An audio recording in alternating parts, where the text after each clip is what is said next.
As you can see, I had done some things off camera. I put the stencil on using vinyl and Cricut off camera. I spray painted the cup this dark blue navy color. I will be sure to tag this in the description box below. So yes, I went ahead and did some things off camera. I spray painted this color. I literally got confused and forgot what I was supposed to do. And as you see, I'm taking all of these colors off right now. And this is what happened. I forgot what I was originally supposed to do. I forgot that if I go back and spray paint just the spots that I took the vinyl off of, there's a big chance that I will be spray painting the whole cup all over again in a new color. And that's exactly what happened. I ended up spray painting this cup in this pretty royal blue. So after I seen the mistake I made, I said, what the hey? Try to just go over it with hand painting. And that's exactly what I did. I went through and I used some acrylic paints, markers, Posca markers. I use some things, okay, to make these designs show through with this royal blue color that I spray painted the tumbler with. The tumbler size, I am not sure, but I'll be sure to also tag that down in the description box below. I use some acrylic paints. I'll be sure to tag that in the description box. The vinyl I also purchased from Michaels. Almost everything that you see on this video is literally purchased from Michaels. As you see, I am going through with my markers, trying my best to use colors that will pop against the royal blue. And I believe the colors I chose did pretty good, pretty decent.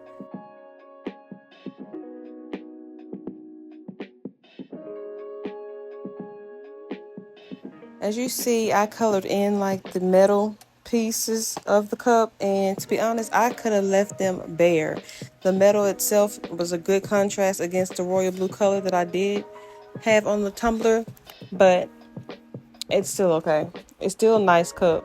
I just realized that that metal was nice, like by itself. I didn't have to add a metallic silver on top of it to make it pop.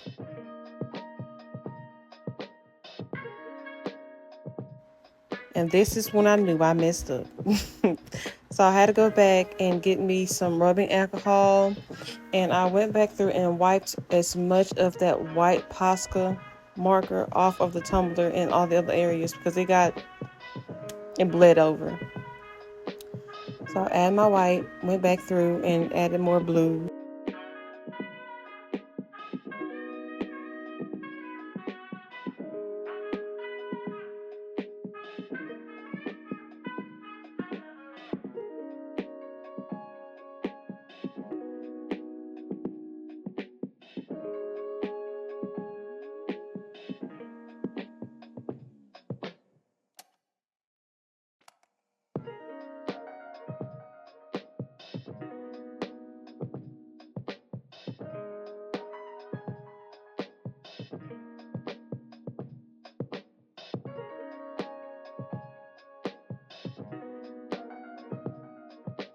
Again, the silver metallic markers I used, I didn't have to use those. Just letting them stay like the raw metal instead of coloring it in would have been perfectly fine. It would have been great as well to just leave it at that, but adding the metallic, it still gave it a nice shine to the tumbler.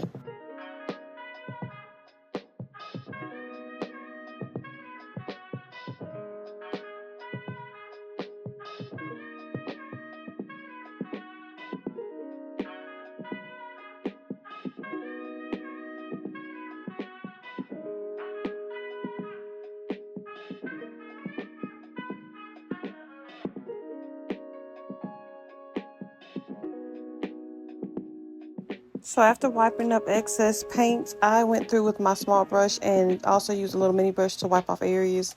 Next day, I went through and used a small amount of Part A, Part B resin, equal parts.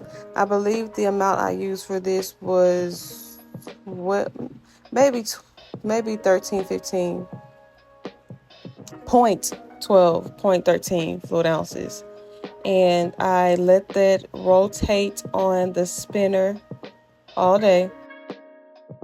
I made sure I did an even coat on from the bottom to the top, top to the bottom. I made sure I filled in any spots. I made sure that I try to put that on as a thin coat, but as evenly as possible. That is the key when you want a perfect tumbler. We'll make sure that you're putting on a thin coat, but it has to be an even coat.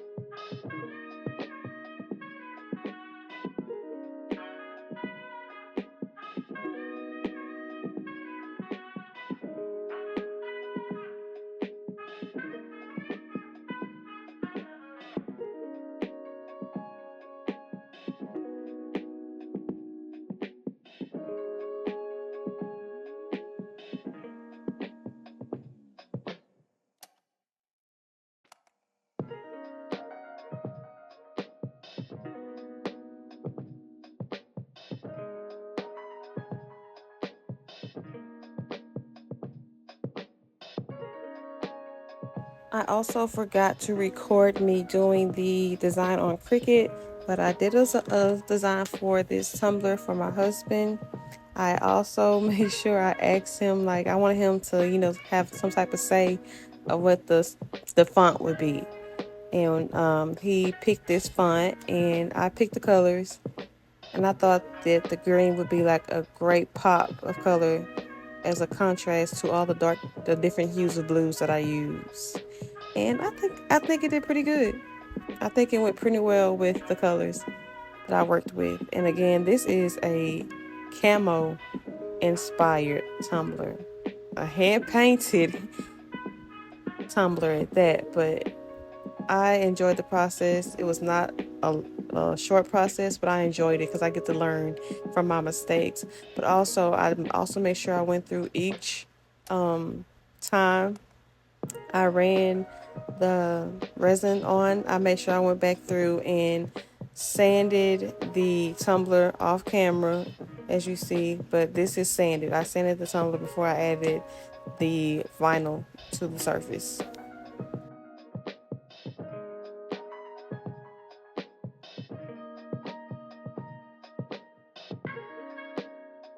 So this is me just checking through, making sure the letters are flat, the vinyl's flat on the surface, but also making sure my placement was perfectly aligned in the center.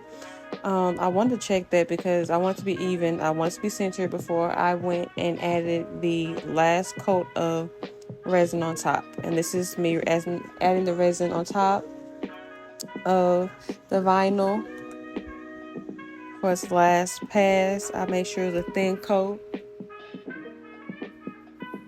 as I went through with this. But I believe that the cup turned out perfect. This is my second time doing a tumbler, and I'm still learning. I will be doing more of these. I will be documenting these as I go along, but I enjoy the process nonetheless.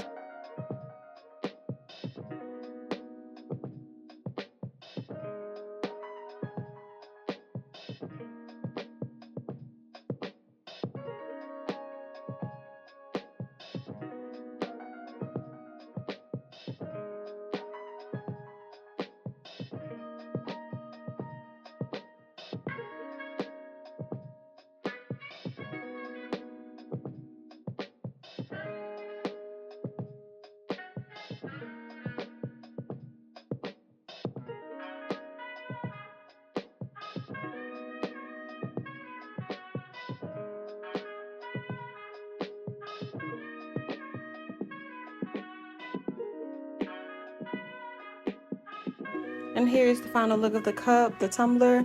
I love the cup. It's artistic, it's vibrant with all the different colors of hues of blue with that pop of green to go right on top of it. I love it.